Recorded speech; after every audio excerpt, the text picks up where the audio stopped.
ये eye ball की शक्ल है। इसमें कॉर्निया भी आपको दिखाई दे रहा है, आयरिस भी दिखाई दे रहा है, प्यूपिल भी दिखाई दे रहा है और रेटिना वाल भी दिखाई दे रही है। लाइट कॉर्निया से होकर जाकर रेटिना वाल से टकराती है, जिसकी वजह से विजन पॉसिबल होती है। Myopia, near sightedness. Here normally ये होता है कि लाइट रेटिना वाल पर फॉल करती है, जिससे नॉर्मल विजन प्रोड्यूस होती है। लेकिन कुछ वजूहात होती हैं जिनकी वजह से लाइट फोकस नहीं हो पाती रेटिना वाल पर और उससे नॉर्मल विजन प्रोड्यूस नहीं होती, और उसे मायोपिया कहते हैं। नज़दीक ठीक नज़र आना, दूर से धुंधला दिखाई देना। इसके कुछ फैक्टर्स हैं, जैसे कि जेनेटिक फैक्टर्स हो गए। जेनेटिकली डिटरमाइंड फैक्टर ये है कि अगर पेरेंट्स को मायोपिया तो इसके हायर चांसेस हैं कि औलाद को भी मायोपिया हो सकता है। उसके बाद एनाटॉमिकल फैक्टर्स आ गए। फ़र्ज़ कीजिए कि आई बॉल इंसान की जो होती है वो टू लॉन्ग हो जाए लेंथ में, तो फ्रंट से बैक तक, तो उससे मायोपिया जन्म लेता है। उसके बाद अगर कॉर्निया की बात की जाए, ये भी दूसरा एनाटॉमिकल फैक्टर है। पहला आई बॉल का था कि वो टू लॉन्ग हो जाए, इसमें है कि कॉर्निया टू कर्व्ड हो जाए, कर्व की शक्ल ज़्यादा दिखाई दे कॉर्निया में, तो उससे भी इनकरेक्ट फोकस होता है और मायोपिया होने के चांसेस बढ़ जाते हैं। बल्कि बढ़ना क्या, चांसेस आ जाते हैं। ये तो एनाटॉमिकल डिटरमाइंड फैक्टर है। उसके बाद हम करेंगे इन्वायरमेंटल फैक्टर्स के बारे में बात। सबसे पहले आ गया प्रोलॉन्ग्ड वर्क ऑन रीडिंग। ज़्यादा देर तक पढ़ते रहना, उससे नज़र कमज़ोर हो सकती है। जो ज़्यादा देर तक पढ़ते हैं उनकी नज़र ज़्यादा कमज़ोर होती है। उसके बाद कंप्यूटर यूज़ करना ज़्यादातर, उससे भी नज़र कमज़ोर हो सकती है ज़्यादा देर तक यूज़ करने से।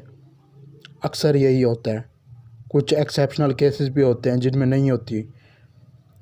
उसके बाद अगर बात की जाए स्मार्टफोन ज़्यादा यूज़ करने की, उससे भी नज़र कमज़ोर होती है, मायोपिया होने के चांसेस बढ़ जाते हैं। उसके बाद अगर बात की जाए,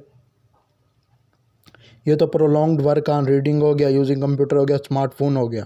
ये इन्वायरमेंटल डिटरमाइंड फैक्टर है जिससे नज़र कमज़ोर हो सकती है, नियर साइटेडनेस हो सकता है, मायोपिया हो सकता है।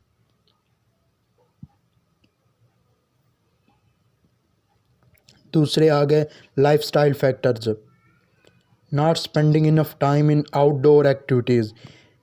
घर से बाहर वाली एक्टिविटीज़ में, जैसे खेलने में, बाहर जाने में टाइम कम स्पेंड करने से भी नज़र कमज़ोर हो जाती है, नियर साइटेडनेस मायोपिया हो जाता है।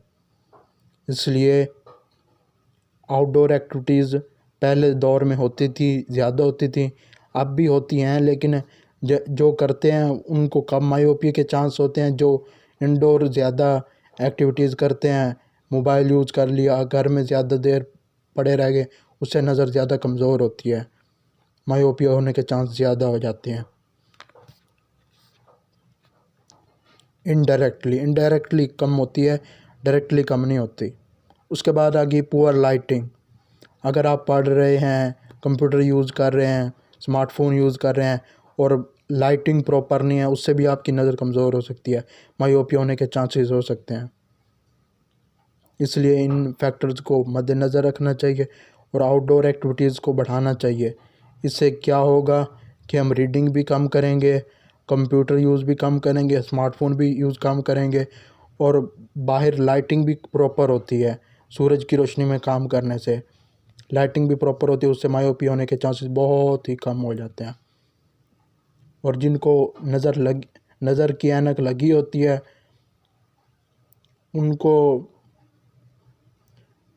उनको इन्हीं में से कोई फैक्टर होता है जिसकी वजह से नज़र की ऐनक लगी होती है।